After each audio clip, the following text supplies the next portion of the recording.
क्या वाकई हजारों साल पहले मंदिर इसी वजह से बनाए गए थे? आखिर मंदिर बनाने की वजह क्या रही होगी? हमें क्यों आवश्यकता पड़ी होगी मंदिरों की? क्यों हमारे इतिहास में ऐसे ऐसे मंदिर बनाए गए जिन्हें बनाने में दशकों लग गए थे?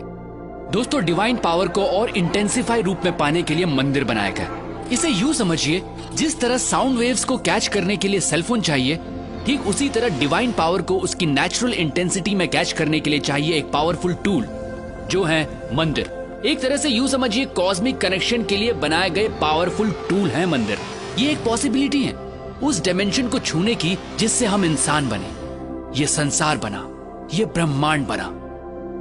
और ब्रह्मांड में दूसरे आयामों से कनेक्शन बैठाने के लिए हमारे पूर्वजों ने न सिर्फ मंदिरों में डिवाइन स्ट्रक्चर स्थापित किए, बल्कि उन्हें कॉन्सिक्रेट यानी प्राण प्रतिष्ठित भी किया। प्राण प्रतिष्ठा मतलब मूर्तियों में जान आ जाना नहीं होता है दोस्तों, ये प्राण एनर्जी की तरह प्रतिष्ठित किए जाते हैं। जी हाँ, मूर्तियों को एनर्जाइज किया जाता है और जब हम उन मूर्तियों के सामने बैठते हैं तो हमें वो एनर्जी महसूस होती है, हमें परेशानी का हल मिलता है, हमारा दुख दूर होता है और हम खुद को भगवान से जोड़ते हैं। ये सिर्फ उन डिवाइन एनर्जीज की वजह से होता है दोस्तों। ये एनर्जी आपका सिस्टम जब कैच करता है तो आपकी एनर्जी बॉडी अलाइंड होती है और आप पॉजिटिव फील करते हैं। जैसे हमें अलग अलग लोगों से पॉजिटिव और नेगेटिव वाइब्स मिलती हैं।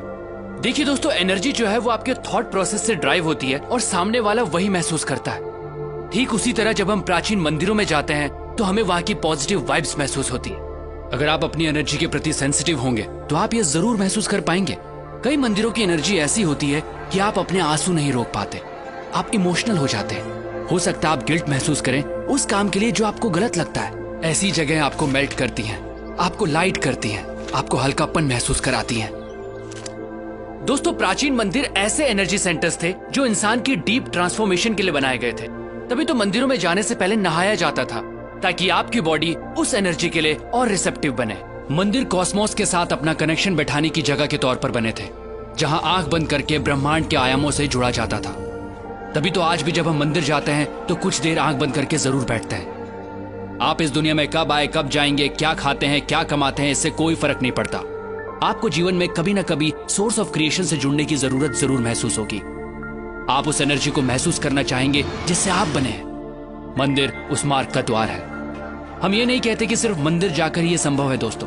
अगर आपके घर में मंदिर जैसा एनवायरनमेंट है, कॉन्सिक्रेटेड मूर्ति है, तो आप कॉस्मोस के साथ अपने कनेक्शन को और स्ट्रॉन्ग कर सकते हैं। हमें जितना हो सके इस एनर्जी के पास रहना चाहिए, प्राण प्रतिष्ठित स्थानों पर जाना चाहिए। खासकर 14 साल से कम उम्र वाले बच्चे अगर कॉन्सिक्रेटेड स्पेसेस पर रेगुलरली जाते हैं तो उनकी एडोलेसेंस प्रॉब्लम्स बहुत हद तक अपने आप रिजॉल्व हो जाती हैं।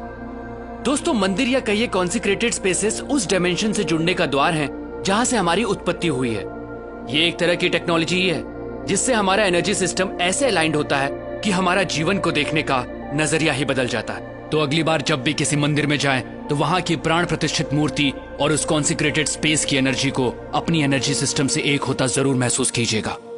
दोस्तों, सनातन धर्म सिर्फ धर्म नहीं है, ये एक सोच है, ये एक साइंस है जिसे हजारों साल पहले इवॉल्व किया गया था, जो इंसान को अपग्रेड करती है और आज भी ये उतनी ही एप्लीकेबल है। दोस्तों, इस मॉडर्न युग में हम बाहरी तौर पर बहुत बदल चुके हैं, लेकिन हमारे अंदर इंसान अब भी वही है और आज भी सनातन प्रैक्टिसेस और साइंस हमें अपग्रेड करने के लिए उतनी ही एप्लीकेबल हैं। सनातन सोच के माध्यम से मैं ऐसी ही चीजें, ऐसी ही साइंस आप तक पहुंचाता रहूंगा। दोस्तों, अगर आपके दिमाग में भी ऐसी ही कुछ प्रैक्टिसेस हैं, साइंस हैं, तो आप मुझसे जरूर शेयर कीजिएगा, क्योंकि हमें लगता है इस वक्त वर्तमान में सनातन सोच की आवश्यकता है, क्योंकि यही हमारा भूत है और यही हमारा भविष्य। प्रणाम।